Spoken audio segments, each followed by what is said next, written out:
आज कौन सा राजा पढ़ेंगे? तो आज अपने को रतन सिंह नाम का राजा है, इसके बारे में पढ़ेंगे। रतन सिंह का साथ में इसमें टाइम पीरियड दिया हुआ है कि 1302 से लेके 1303, 1302 से लेके 1303 तक ये राजा रहा था। 1 साल के लिए राजा रहा था, 1302 से 1303 के बीच में। क्या है इसके बारे में अपने पढ़ने लायक बात, अपने वो देख लेते हैं कि अपने पास है क्या पढ़ने लायक। तो पढ़ने वाली बात यह है कि इसके टाइम में अलाउद्दीन खिलजी ने आक्रमण किया था। ये देख लो आप, सिंपल सा कोई क्वेश्चन पूछेंगे कि अलाउद्दीन खिलजी ने जब आक्रमण किया था तब मेवाड़ का राजा कौन था? तो मेवाड़ का राजा अपने को दिख रहा है रतन सिंह था।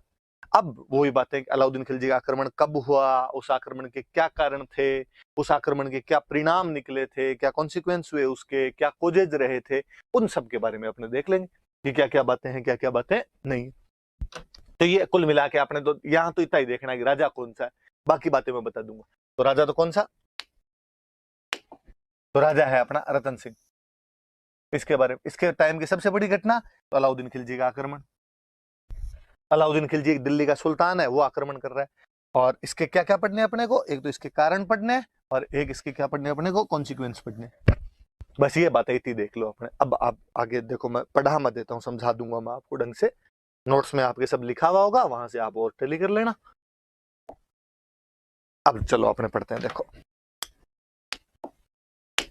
देखना इधर आप, पहले कहा आक्रमण, अटैक।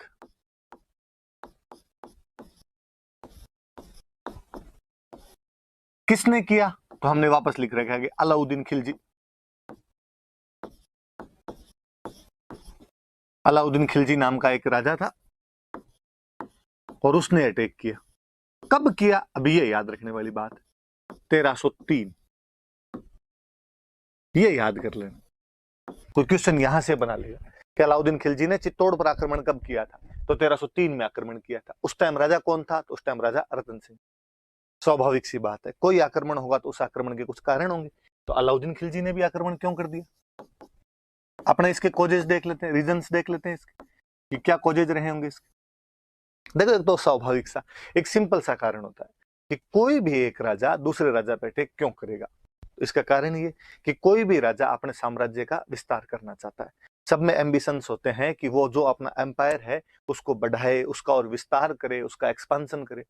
अलाउद्दीन खिलजी तो खुद यही चाहता था कि वो अपने साम्राज्य का विस्तार कर ले। और हम कहते हैं कि साहब, जो दिल्ली के मुसलमान राजा हुए थे उनमें अलाउद्दीन खिलजी पहला राजा है जो साउथ इंडिया भी चला गया था और साउथ इंडिया को भी जीतने की कोशिश करता है।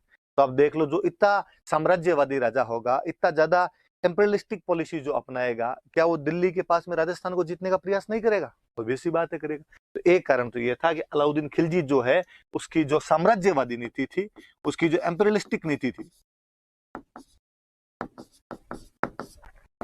एम्पेरियलिस्टिक जो उसकी पॉलिसी थी, उसकी वजह से, साम्राज्यवादी नीति की वजह से वो चित्तौड़ को जीतना चाहता था। स्वाभाविक सी सीधी सी बात समझ में आ गई, इसलिए उसने आक्रमण किया था। बड़ा कारण हमेशा कोई अटैक लिखवा ले मेंस में, कभी आपको और दिमाग में आया नहीं है, एक तो ये पक्का ही चिपका देना, या इस वजह से करना चाहता था। और क्या कारण रहे होंगे? और जब हम किताबें पढ़ते हैं, उनमें कारण देखते हैं, तो अपने कारण मिलता है कि चित्तौड़ का स्ट्रेटेजिक इंपॉर्टेंस थी। और केवल स्ट्रेटेजिक ही नहीं, उसकी इकोनॉमिक इंपॉर्टेंस भी थी। मैं समझा दूंगा कैसे क्या, देख लो आप। एक तो स्ट्रेटेजिक को तो अपने हिंदी में कह देंगे सामरिक, और इकोनॉमिक तो अपने को समझ में आ ही रही है, आर्थिक का दो, व्यापारिक का दो, कुछ ही का दो। कैसे? देखो मैं बताता हूं। पहले अपने इसको बोल रहे हैं कि उसकी सामरिक, सामरिक उसका महत्व था, इंपॉर्टेंस थी, स्ट्रेटेजिक इंपॉर्टेंस हुआ करती थी। क्या स्ट्रेटेजी रही होगी, क्या इंपॉर्टेंस रही होगी चित्तौड़ की? तो चित्तौड़ की इंपॉर्टेंस ये है कि चित्तौड़ का किला एक पहाड़ पे बना हुआ है। कल ही मैंने बताया था कि जैतर सिंह ने जब उसके टाइम में नागदा लूट लिया था, तो उसने कहा भाई साहब, प्लेन में राजधानी नहीं होनी चाहिए, राजधानी कोई ऐसी जगह हो, पहाड़ों के ऊपर हो, चारों तरफ से घिरा हुआ हो, ताकि जल्दी से दुश्मन आके कम से कम लूट तो नहीं सके, कोई आनियां बानियां आके लूट मार तो नहीं करके जा सके। इसलिए पहाड़ों में राजधानी बनाई हुई। तो चित्तौड़ का किला बड़ी ऊंचाई पर बना हुआ किला, बहुत चारों तरफ से बड़ा रैम्पार्ट बना हुआ उसका, बड़ी चौड़ी दीवार बनी हुई उसकी, और जल्दी से न तो कोई किले पर पहुंच सकता है, न कोई किले की दीवार को तोड़ सकता है। फिर और सुनो, आज भी आप कभी चित्तौड़ का किला देखने जाओ तो आप नोटिस करना, चित्तौड़ के किले की बाउंड्री इतनी बड़ी है, मतलब कि उसके अंदर एग्रीकल्चर तक होती है, वाटर रिसोर्सेज खूब सारे, कुंड वगैरह उसके अंदर बनाए हुए। इसका मतलब था कि यदि कभी जरूरत पड़ जाए, ऐसा लगे कि घेर लिया गया है, बड़ा आक्रमण हो गया है, तो आप अपनी पब्लिक को किले के अंदर ला के रख सकते हैं और अंदर खाने पीने की भी पूरी व्यवस्था की जा। स्टोरेज है तो स्टोरेज बहुत अच्छे थे और युद्धों के टाइम में स्टोरेज के बहुत अच्छा महत्व हुआ करता था, तो एक वो भी बड़ी बात थी, किस वजह से भी चित्तौड़ का महत्व बढ़ रहा था। अब अलाउद्दीन खिलजी को ये क्यों चाहिए, वो तो दिल्ली बैठा है, उसको चित्तौड़ में आगे क्या करना है। ये वो समय था जब भारत पर मंगोलों के आक्रमण हो रहे थे, मंगोल आक्रमणकारी थे, वो लगातार अटैक कर रहे थे। अलाउद्दीन खिलजी के टाइम में मंगोल एक दो बार तो दिल्ली के पास तक आ गए थे, इसलिए अलाउद्दीन को लगता था कि यार कल को खुदा ना खास्ता दिल्ली के अंदर घुस गए तो अपने क्या करेंगे। इससे अच्छा कोई एक ऐसा किला हो, ऐसा फोर्ट हो, चारों तरफ से रैम्पार्ट से घिरा हुआ हो, जिसमें जल्दी से दुश्मन घुस नहीं पाए। और वो आसपास में कोई नजदीक किला उसको दिख रहा था, तो वो चित्तौड़ का किला दिख रहा था, इसलिए चित्तौड़ के किले का स्ट्रेटेजिक इंपोर्टेंस है। याद रखना, कभी आपसे प्री में, मेंस में, इंटरव्यू में पूछ ले भाई चित्तौड़ का क्या सामरिक महत्व है, क्या स्ट्रेटेजिक इंपोर्टेंस है, बताना। कि पहाड़ी पर बना हुआ है, उसकी दीवार बहुत लंबी चौड़ी बनी हुई है जिसको तोड़ के जाना संभव नहीं है, उसके अंदर स्टोरेज की बहुत अच्छी सी संभावनाएं हैं। तो इस वजह से कोई भी राजा ये चाहता था कि ऐसा सुरक्षित किला मेरे पास में रहेगा तो मैं उसके अंदर रह के अपनी अपनी सेना की, अपनी जनता की रक्षा बहुत अच्छे से कर सकूंगा। एक बात और लिखी मैंने, इकोनॉमिक, आर्थिक। फिर अपने को लगता यार चित्तौड़ का क्या इकोनॉमिक इंपोर्टेंस रहा होगा, वापस सुनना। देखो अपने इंडिया में दो जगह, उत्तर भारत में बेसिकली नॉर्दर्न इंडिया जो अपना है, उत्तर भारत है, उसमें दो जगहों का बड़ा महत्व था इकोनॉमिकली। किस किस का, एक तो गुजरात का,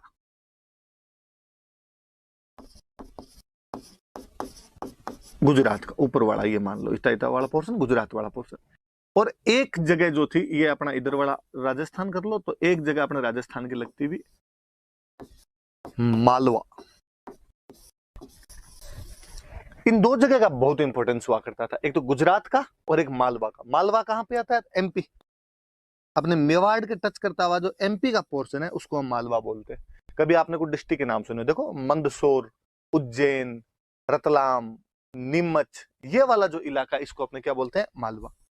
हरा भरा प्रदेश, बहुत अच्छी सी खेती होती है, जहां पर जितनी ज्यादा खेती होगी वहां से उतना ही ज्यादा रेवेन्यू मिलेगा, जहां से जितना ज्यादा रेवेन्यू मिलेगा वो राजा उतना ही शक्तिशाली होगा, जो राजा जितना अधिक शक्तिशाली होगा उसके पास उतनी बड़ी सेना होगी, जिस राजा के पास जितनी बड़ी सेना होगी वो उतना ही बड़ा साम्राज्य विस्तार कर लेगा। इसलिए दिल्ली में बैठा हुआ हर सुल्तान चाहता था कि मालवा के ऊपर कब्जा कर ले, तो मालवा में कब्जा करना जरूरी था। ठीक है, फिर गुजरात, गुजरात में पोर्ट लगता है, समुद्र का कोस्टल एरिया था, और अपने अरब यात्रियों की तरफ से, अरब जितने भी मर्चेंट आया करते थे उनके द्वारा जो भी ट्रेड किया जाता था, वो जो सारे पोर्ट थे वो गुजरात वाले पोर्ट थे।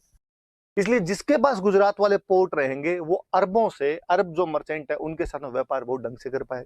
फिर वो मिडेवल चल रहे हैं, मिडेवल में युद्ध ज्यादा हो रहे हैं, युद्धों में सबसे अच्छी जरूरत किसी की, तो घोड़ों की जरूरत थी, और जो अरेबिक हॉर्सेस थे वो सबसे अच्छे माने जाते थे। इसलिए कहा अरबी घोड़े किसके पास ज्यादा आएंगे, जिसके पास पोर्ट्स होंगे, पोर्ट्स होंगे तो ट्रेड ज्यादा अच्छा करेगा, तो घोड़े भी उधर से ज्यादा मंगवा लेगा। इसलिए कोई भी दिल्ली का राजा गुजरात पे भी कब्जा करना चाहता है। ठीक है, दो चीजें, ट्रेड के लिए गुजरात, एग्रीकल्चर के लिए मालवा, दिल्ली वालों को कब्जा करना है। लेकिन ऐसा कहते हैं कि दिल्ली से मालवा और दिल्ली से गुजरात दोनों जगह जाने का जो रास्ता था वो अपने चित्तौड़ के बीच से होकर जाया करता था। यदि आपको दिल्ली से गुजरात जाना है तो भी आपको चित्तौड़ के अंदर से होकर जाना पड़ेगा, आपको दिल्ली से मालवा जाना है तो भी चित्तौड़ की बाउंड्री से होकर जाना पड़ेगा। इसलिए अलाउद्दीन खिलजी को लगता था कि यदि मैं चित्तौड़ पे कब्जा कर लेता हूं तो मैं गुजरात और मालवा का जो कंट्रोल है वो बहुत ढंग से कर पाऊंगा। क्योंकि एक लफड़ा और होता था, देखो होता क्या है कि जो पैसे वाले राजा होते गुजरात मालवा के, भाई यहाँ पे अलग राजा बनते। अब मान लो अलाउद्दीन खिलजी आया और अलाउद्दीन खिलजी ने आके उनको हरा दिया, गुजरात के राजा को हरा दिया, मालवा के राजा को हरा दिया, और हरा के उनको कहा कि आज के बाद रे तुम टैक्स मेरे को दोगे। उनका ठीक है साहब दे देंगे। अब अलाउद्दीन खिलजी उनको धमकियां देके पैसे वैसे लेके उनके पास से घोड़े वोड़े लेके यहाँ से वापस चला गया दिल्ली। और जैसे वो दिल्ली पहुंचा और गुजरात और मालवा वाले राजाओं ने कहा कि हम तो आज रुपए देंगे, कल रुपए देंगे, क्योंकि तब इतना कम्युनिकेशन था नहीं, ट्रांसपोर्टेशन था नहीं, तो सब जानते थे कि यार बार बार दिल्ली से गुजरात और दिल्ली से मालवा आना इतना इजीली पॉसिबल नहीं है, और ये दोबारा आएगा वापस जाएगा वापस आएगा, ये इसके लिए संभव नहीं है। तो एक बार आगे लूट मार करके चला गया, अब कई साल बाद में आएगा, तब तक नहीं भेजेंगे तो नहीं भेजेंगे, इसलिए राजा मना कर दिया करते थे। लेकिन अलाउद्दीन को पता था यदि चित्तौड़ में मेरा बंदा बैठ गया तो चित्तौड़ से गुजरात भी कंट्रोल हो जाएगा और चित्तौड़ से मालवा भी कंट्रोल हो जाएगा। इसलिए चित्तौड़ का स्ट्रेटेजिक इंपॉर्टेंस भी है और चित्तौड़ का इकोनॉमिक इंपॉर्टेंस भी है। तो ये याद रख लेना कि कोई पूछेगा भाई अलाउद्दीन खिलजी ने चित्तौड़ पर क्यों हमला किया, क्योंकि चित्तौड़ का सामरिक महत्व है। कैसे, मैंने बता दिया, किले की वजह से।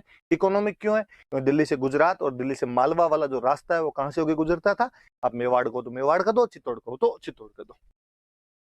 और देखते हैं इसके बाद में, देखते हैं अपने और कौन कौन से रहे होंगे आपके, इसके बाद में क्या इंपॉर्टेंस रही होगी इसकी।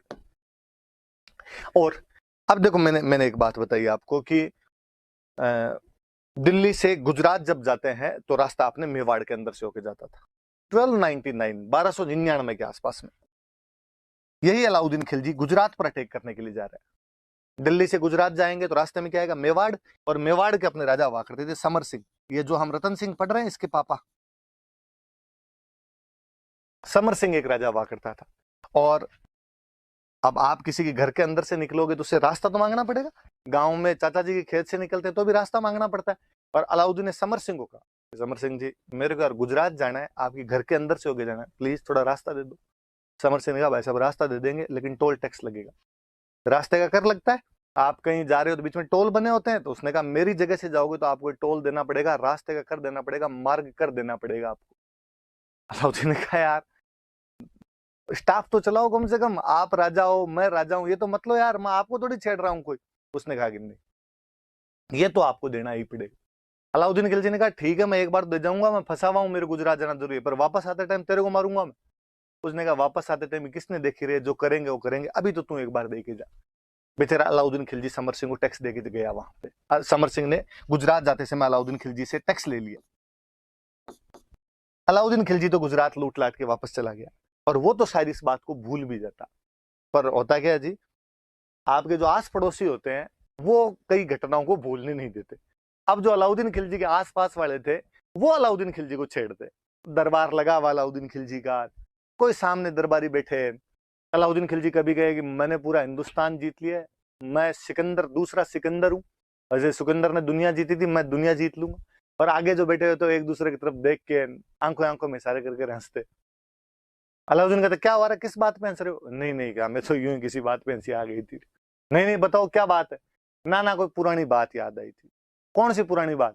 कि वो एक बार अपने उधर जा रहे थे ना, किधर, तो अपने वो चित्तौड़ जा रहे थे ना, तो टोल टैक्स होता है ना एक टोल टैक्स, फिर हंसने लग जाते। तो अलाउद्दीन की एक बात समझ में आ गई कि यार ये मुझे चिढ़ाते हैं उस चक्कर के अंदर, और ये कहते हैं कि तू कहता है मैंने दुनिया जीत ली, यहाँ चित्तौड़ वालों ने तेरे से टोल टैक्स ले लिया था और तेरे को जाने नहीं दिया था, रास्ता तक तो नहीं दिया था, तू कह रहा है मैंने पूरा भारत जीत लिया। और अलाउद्दीन खिलजी ने कहा कि अब तो भाई इसका बदला लेना ही पड़ेगा। इसलिए अलाउद्दीन खिलजी के लिए प्रेस्टीज पॉइंट बन गया था। अलाउद्दीन खिलजी के लिए प्रतिष्ठा का सवाल था, सुल्तान के लिए नाक का सवाल बन गया था कि मैं चित्तौड़ को जीतूं। तो एक कारण ये भी कि अलाउद्दीन खिलजी ने इसे अपना प्रतिष्ठा का सवाल बना लिया था, इस वजह से भी चित्तौड़ को जीतना चाहता है। फिर आप एक चीज देखो, भूताला का युद्ध होता है। भूताला के युद्ध के अंदर जो आपका जेतर सिंह है, वो जेतर सिंह आपके इल्तुतमिश को हराकर वहां से वापस भेज देता है। ठीक है, समर सिंह अलाउद्दीन खिलजी से गुजरात जाते समय टैक्स ले लेता है। इसका मतलब क्या हुआ, चित्तौड़ का जो इन्फ्लुएंस है, चित्तौड़ की जो पावर है वो बढ़ रही है घट रही है? ऑब्वियसली बढ़ रही है। दिल्ली वालों से चला चला के पंगे ले रहे हो आप। कौन राजा ये चाहेगा कि उसके नाक के ठीक नीचे किसी दूसरे राजा की और अहमियत इतनी ज्यादा बढ़ जाए, प्रभाव इन्फ्लुएंस इतना ज्यादा बढ़ जाए कि वो अपने को डिस्टर्ब करने लग जाए। और दिल्ली वालों को लगता है अरे चित्तौड़ वाले ये हमें तंग करने लग गए, इसलिए उनके इन्फ्लुएंस को कम करना जरूरी था, उनका जो प्रभाव था उसको कम करना जरूरी था। एक कारण ये भी है कि कहीं ना कहीं जो चित्तौड़ का इन्फ्लुएंस था वो बढ़ रहा था, मेवाड़ का इन्फ्लुएंस बढ़ रहा था और उस इन्फ्लुएंस को घटाना चाहते थे। मूल कारण तो ये है आपके। क्या कारण है? तो अलाउद्दीन खिलजी की जो एम्बिशंस थे, एम्परियलिस्टिक एम्बिशन थे, वो बहुत ज्यादा बढ़े हुए थे। और क्या कारण है कि चित्तौड़ स्ट्रेटेजिकली और इकोनॉमिकली बहुत स्ट्रांग पोजीशन पे था, जहां पे बैठ के गुजरात मालवा का जो ट्रेड और एग्रीकल्चर है उसको कंट्रोल किया जा सकता है, वहां से टैक्स इजीली लिया जा सकता है, और यहाँ पे बैठ के अपनी सेना की, परिवार की, जनता की रक्षा भी थोड़ी ढंग से की जा सकती है। किला बहुत अच्छी जगह पे बना हुआ है। एक सुल्तान ने उसे प्रेस्टीज पॉइंट बना लिया था। क्यों? क्योंकि जब वो 1299 में गुजरात अटैक के लिए जा रहा था तो चित्तौड़ का राजा था समर सिंह, और समर सिंह ने उससे टैक्स ले लिया था। फिर चित्तौड़ का प्रभाव बढ़ रहा है तो उसको घटाना है। फिर एक कारण जो आप सब जानते हो, आपने अखबारों में पढ़ा होगा, आपने फिल्मों के अंदर देखा होगा, ऐसी कहानियां हैं कि जो रतन सिंह था उसकी एक रानी थी पद्मिनी, उसकी क्वीन हुआ करती थी पद्मिनी नाम करके। और वो जो रानी पद्मिनी थी वो बहुत सुंदर थी, और ऐसी अपने पास में कई किंवदंतियां, कई कहानियां मैं और बता दूंगा। और अलाउद्दीन खिलजी उसको प्राप्त करना चाहता था, इसलिए उसने आक्रमण किया। हालांकि हमारे इतिहासकार मानते हैं कि ये बहुत गौण कारण है, नग्जिल मतलब आप इसको छोड़ सकते हो, आप इसको नेग्लेक्ट कर सकते हो, आप नहीं मानो तो भी चल जाए। क्योंकि अलाउद्दीन खिलजी ने पूरे भारत पर अटैक किए थे, और सब जगह कोई पद्मिनियां थोड़ी थी। राजा के आक्रमण का कारण कम से कम लुगाइयां तो नहीं होती है, आक्रमण के कारण दूसरे रहे होते हैं, पर साथ में छोटा मोटा ये भी चल जाता थी। तो कभी आपसे प्री में कोई पूछ ले इनमें से कारण कौन सा था, कारण कौन सा नहीं था, तो याद रखना। मेंस में पूछ ले कि 1303 में अलाउद्दीन खिलजी ने जब हमला किया उसके कारण क्या क्या थे, तो आप सारे कारण बता देना, बता सकते हो आप सारे कारण। ये तो अलाउद्दीन खिलजी के आक्रमण के कारण 5 कारण लिखे हमने, 5 कॉजेस लिखे, ये 5 के 5 याद रखें। अब पद्मिनी की बात है, मैं थोड़ी सी इसकी बात कर लेता हूं, फिर मैं आगे की तरफ बढ़ूंगा।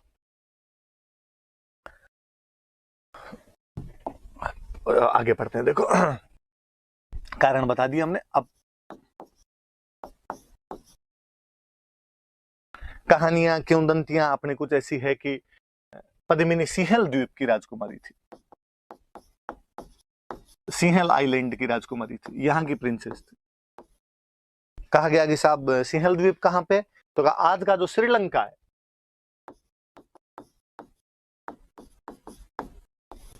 वहां की राजकुमारी थी। और यहाँ के कोई राजा थे गंधर्व सेन, और कोई रानी थी चंपावती, ये उनकी पुत्री थी, गंधर्व सेन और चंपावती की।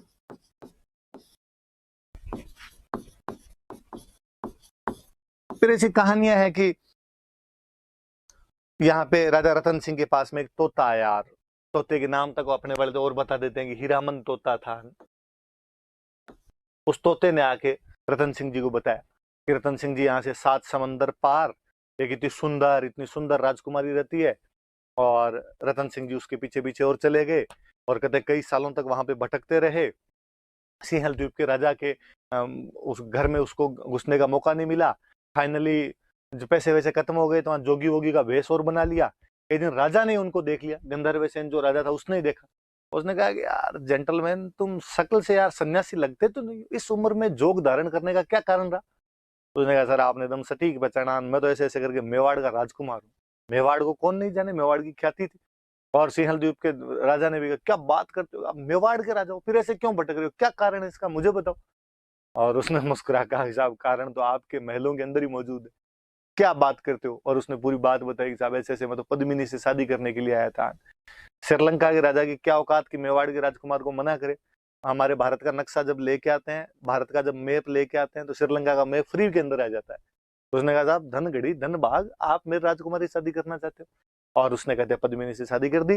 रतन सिंह जी यहाँ आ गए, हंसी खुशी अपना जीवन यापन कर रहे थे, यहाँ पे पद्मिनी के साथ रह रहे थे। फिर आगे कहानी और, रतन सिंह जी के दरबार में एक विद्वान व्यक्ति रहता था, राघव चेतन नाम था उसका। राघव चेतन नाम करके कोई विद्वान व्यक्ति थे, पंडित जी थे, पढ़े लिखे थे। और राघव चेतन ने एक दिन ऐसा कहते हैं कि पद्मिनी को देख लिया, और पद्मिनी को देखते वो मूर्छित होकर गिर गया। रतन सिंह को जब ये बात पता चली तो रतन सिंह ने कहा है यार ऐसे कैसे, किसी दूसरे की वाइफ पे, किसी दूसरे की रानी पे तुम ऐसी बुरी नीयत कैसे रख सकते हो। और राघव चेतन ने कहा कि अब हो गया सर, वो तो जो हो ही गया। रतन सिंह ने कहा नहीं, आज के बाद तो दिखना नहीं चाहिए, दिख गया तो देख लेना। राघव चेतन को बेइज्जती करके वहां से निकाल दिया। अब आपकी कोई बेइज्जती करके निकाल दी तो आप क्या करो। तो दुश्मन का दुश्मन हमेशा अच्छा दोस्त होता है। तो मेवाड़ वालों का दुश्मन कौन, खिलजी, क्योंकि उससे गुजरात जाते समय टैक्स वगैरह लिए हुए थे। राघव चेतन गया अलाउद्दीन खिलजी के पास, और अलाउद्दीन खिलजी को जाके उसने बताया, और उसने पूरी बात बताई। साहब ऐसे ऐसे पद्मिनी की सुंदरता के बारे में बताया, पद्मिनी पानी पीती है तो यहाँ से दिखता है, उसके कंठों से दिखाई देता है। और कहता है अलाउद्दीन खिलजी को जब ये बात पता चली तो अलाउद्दीन खिलजी ने यहाँ पे आक्रमण कर दिया था। ऐसी कई कहानियां किंवदंतियां आपने चलती है कि ऐसी कोई बात भी थी, और मैं इसके बारे में और बात करूंगा। तो ये पद्मिनी की थोड़ा सा याद रखना कि आपने कोई क्वेश्चन पूछे तो कि भाई ये सिंहल द्वीप की राजकुमारी थी, और पिताजी का नाम गंधर्व सेन था, माताजी का नाम चंपावती था। और अलाउद्दीन खिलजी को उसके बारे में कौन बताता है, तो अलाउद्दीन खिलजी को उसके बारे में किसने बताया था, तो राघव चेतन नाम के व्यक्ति ने बताया था। आगे की कहानी ये कहती है कि अलाउद्दीन खिलजी यहाँ पे आया, अलाउद्दीन खिलजी ने आगे यहाँ पे घेरा डाला, और आगे रतन सिंह को कहा कि मुझे तुम्हारी रानी पद्मिनी चाहिए। राजा ने कहा यार ऐसे कैसे हो सकता है, कोई वस्तु थोड़ी है, कि एक तू रख ले और एक मैं रख लूं, या मेरे वाली तेरे को दे दी जाए, ये मेरी रानी है, तू ऐसे कैसे बात कर सकता है? तो अलाउद्दीन ने कहा मैं जबरदस्ती ले जाऊंगा। वापस उसी पॉइंट पे ही मैंने बताया कि चित्तौड़ का किला बहुत मजबूत था, जल्दी से अंदर नहीं घुस सकते थे, और कहते राजा ने अपना किला बंद करवा के राजा अंदर बैठ गया।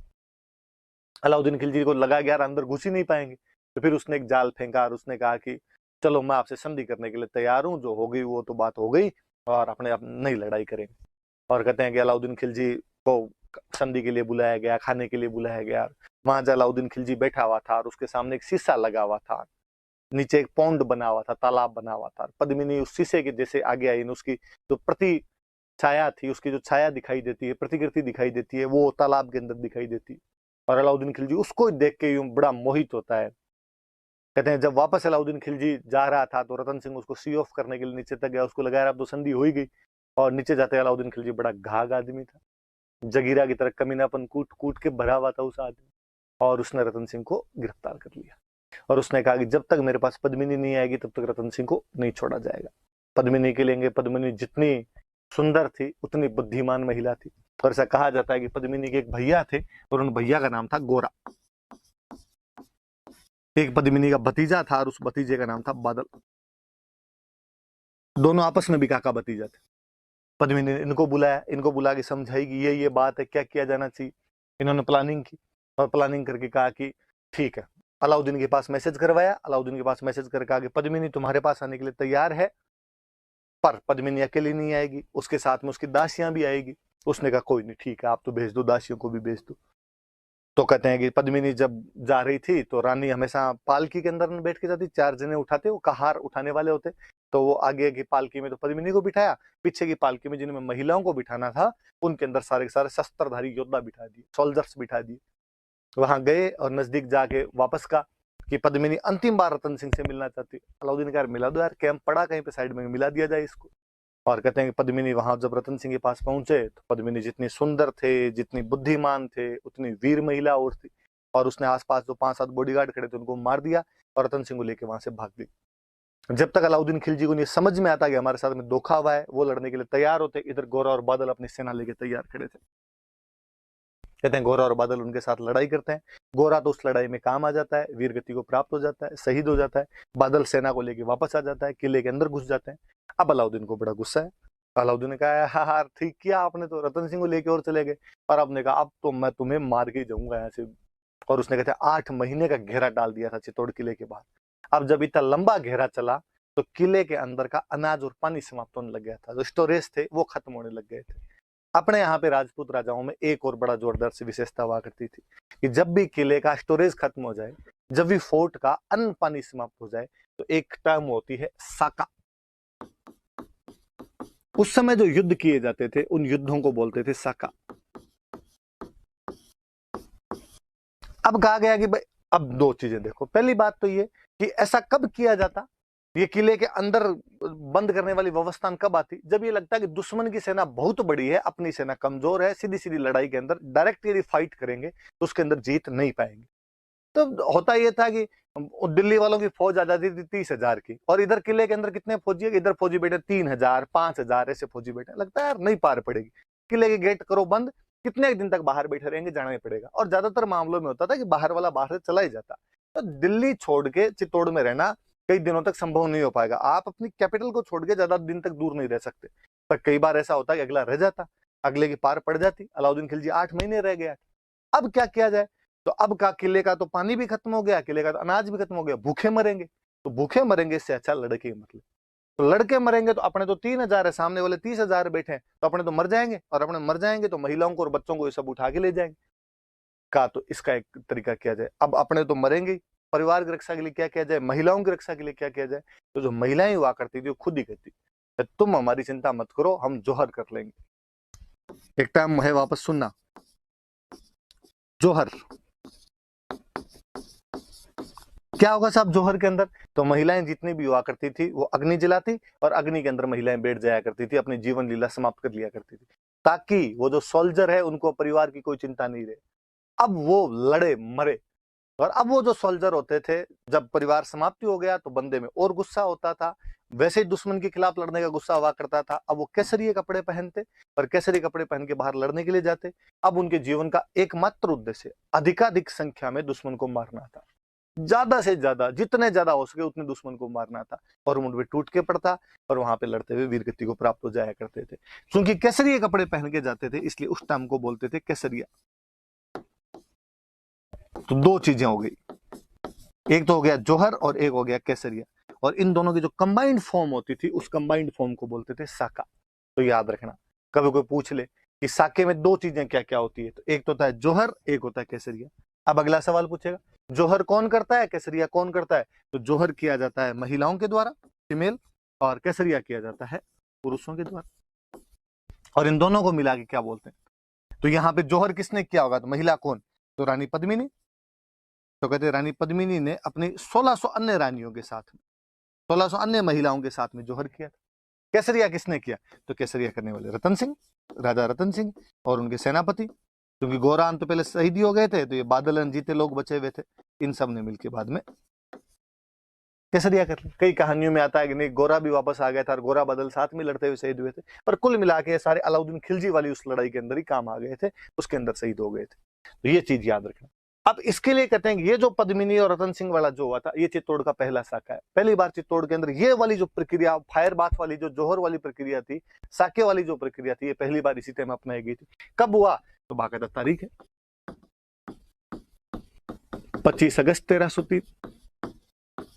ये याद रख लेना आपने कि चित्तौड़ का पहला साका कब हुआ? तो 25 अगस्त 1303 को हुआ था। किसने किया? तो रानी पद्मिनी के नेतृत्व में जौहर हुआ, रतन सिंह और गोरा बादल के नेतृत्व में केसरिया हुआ। इसको मिला के क्या बोलते हैं? साका बोलते हैं। अलाउद्दीन खिलजी जीत गया, लेकिन अलाउद्दीन खिलजी के सैनिक बहुत ज्यादा मरे। उसने किले पे कब्जा किया, और किले पे कब्जा कर उसको लगा अब तो मैं पद्मिनी को उठा ही ले जाऊंगा, लेकिन अंदर आगे देखा कि महिलाएं तो पहले ही सब की सब अपने आप को अग्नि के अंदर झोंक चुकी थी, किले में केवल राख थी, किले में कुछ ही नहीं मिला, और बौखलाया हुआ था अलाउद्दीन खिलजी। और उसने कहा कि जितने निर्दोष लोग बैठे हुए, भाई लड़ाई करने कौन जाएंगे? सैनिक। बाकी सामान्य किसान, मजदूर, वो तो बेचारा अपने घर के अंदर बैठा हुआ था। उसने कहा सबको बाहर निकाला जाए। सबको बाहर निकाला गया और वहां पे लोगों का नरसंहार किया गया, मैसेकर किया गया वहां पे, बहुत भयंकर वाला। 30,000 लोग कटवाए थे, कहते हैं अलाउद्दीन खिलजी। 30,000 लोगों का मैसेकर किया गया था वहां, कत्लेआम कर दिया गया, नरसंहार कर दिया गया। गुस्सा आया हुआ था उसको, और उसने कहा कि अब चित्तौड़ मेरा है, अब उसको तो वापस जाना है, तो अब चित्तौड़ का क्या करेंगे? तो उसने कहा आज के बाद मेरा बेटा चित्तौड़ के अंदर रहेगा, और बेटे का नाम था खिजर खान।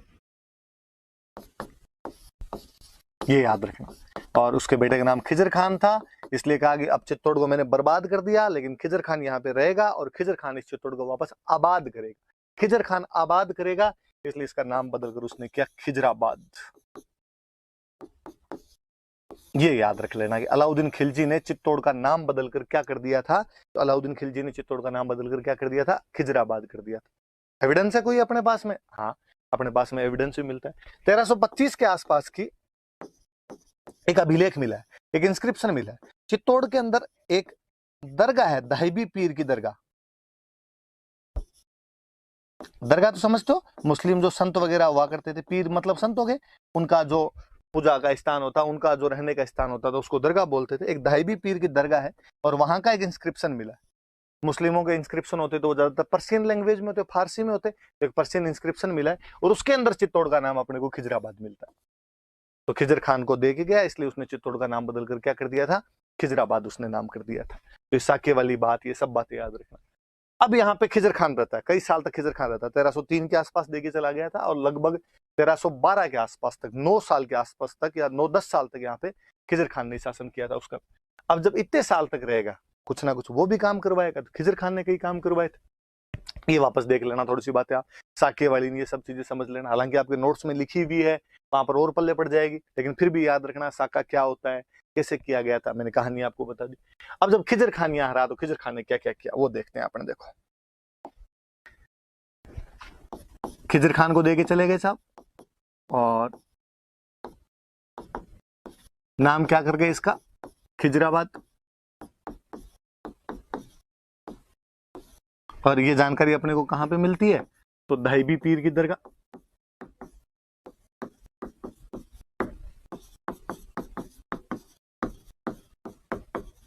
दहबी पीर की दरगाह के अंदर ऐसा लिखा हुआ, उस अभिलेख में, उस इंस्क्रिप्शन के अंदर ये लिखा हुआ। खिजर खान यहाँ रहा तो एक तो चित्तौड़ के किले के पास एक नदी निकलती है गंभीरी, एक रिवर है गंभीरी, याद रखना। आगे जब चित्तौड़ का किला पढ़ेंगे वापस ये बात काम आएगी, और हम पढ़ेंगे कि चित्तौड़ का किला कौन सी नदी के किनारे, तो गंभीरी नदी के किनारे। और उसने यहाँ पे एक ब्रिज बनवाया था, पुल का निर्माण करवाया था। फिर जैसे हिंदुओं में होता था कि कोई व्यक्ति की मृत्यु हो जाती तो उसकी याद में छतरियां बनाते थे, कैनोपीज बनवाया करते थे। वैसे ही मुस्लिम जो हुआ करते थे, वो किसी की मृत्यु हो जाती तो वहां पे जो टॉम बनवाते, मकबरे बनवाया करते थे। तो खिजर खान ने भी यहाँ पर एक मकबरा बनवाया था, टॉम बनवाया था, मकबरे का निर्माण करवाया था। और अभी भी जैसे होता है कि आप तो क्या एग्जांपल दूं, अस्पताल बनवाया, कि सरकार ने अस्पताल बनवाया तो बाकायदा वहां पे लिखेंगे। जैसे अभी थोड़े दिन पहले की बात है कि अखबारों के अंदर और हमने पढ़ा कि अटल एक टनल बनाई गई है ना, हिमाचल प्रदेश में कहीं भी टनल बनाई गई, तो अब वहां पे बोर्ड लगेगा और उस बोर्ड में आएगा कि टनल का निर्माण इस सरकार के कार्यकाल में हुआ था, प्रधानमंत्री ने इसका उद्घाटन किया था, इस कार्यक्रम में ये लोग उपस्थित थे, ये काम अब शुरू हुआ था, ये काम अब खत्म हुआ था। तो पहले राजा महाराजा भी ये काम क्या करते, और वो भी ऐसे इंस्क्रिप्शन लिखवाते, वो भी ऐसी बातें लिखवाते कि मैंने बनवाया है, इतने रुपए लगवाए, फलाने फलाने आदमी थे, ये मिस्त्री था, इससे मैंने अभिलेख लगवाया, ये सब बातें लिखवाया करते। तो खिजर खान ने यहाँ पे कोई एक टॉम बनवाया था। अब जो जब वो टॉम का इंस्क्रिप्शन लिखवाता है, उसका मैंने बताया मुस्लिम राजा थे तो उनके सारे इंस्क्रिप्शन कौन सी लैंग्वेज में हो गए, तो पर्शियन। तो उसमें खिजर खान कहता है कि मैं खिजर खान ये टॉम बनवा रहा हूं यहाँ पे। फिर वो कहता है यार तुम मुझे तो जानते हो नहीं जानते, पर तुम मेरे पापा को पक्का जानते हो, मेरे पापा Alauddin Khilji.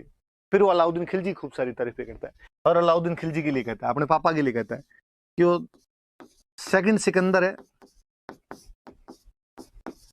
Alexander the great जो हुआ था, जिस प्रकार उसने दुनिया जीती थी वैसे मेरे पापा दुनिया जीत लेंगे। सिकंदर सानी है, सानी का मतलब होता है सेकंड, दूसरा। फिर वो और कहता है कि मेरे जो पापा है वो शेडो ऑफ गॉड है, ईश्वर की छाया है, हल्के में मतलब लेना भाई साहब। फिर वो और कहता है मेरे जो पापा है वो पूरी दुनिया की रक्षा करते हैं, डिफेंडर है, पूरी दुनिया के प्रोटेक्टर है।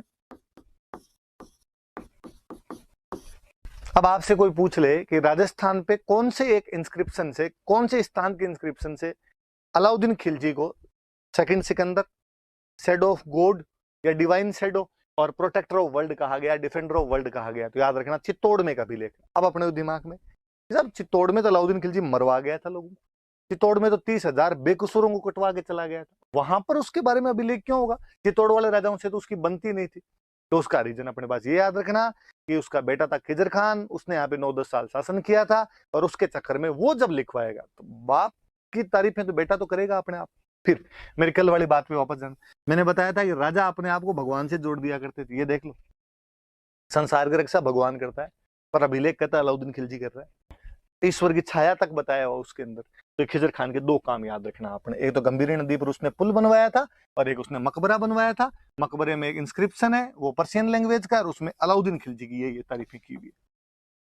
खिजराबाद जो नाम है ये कहाँ मिलता है, तो ये दहबी पीर की दरगाह है, उसका जो इंस्क्रिप्शन है उसके अंदर ये जानकारियां मिलती है अपने को। अब इसके बाद में, अब खिजर खान को रहते हुए यहाँ पे कई साल हो गए, तो खिजर खान का मन लगना बंद हो गया।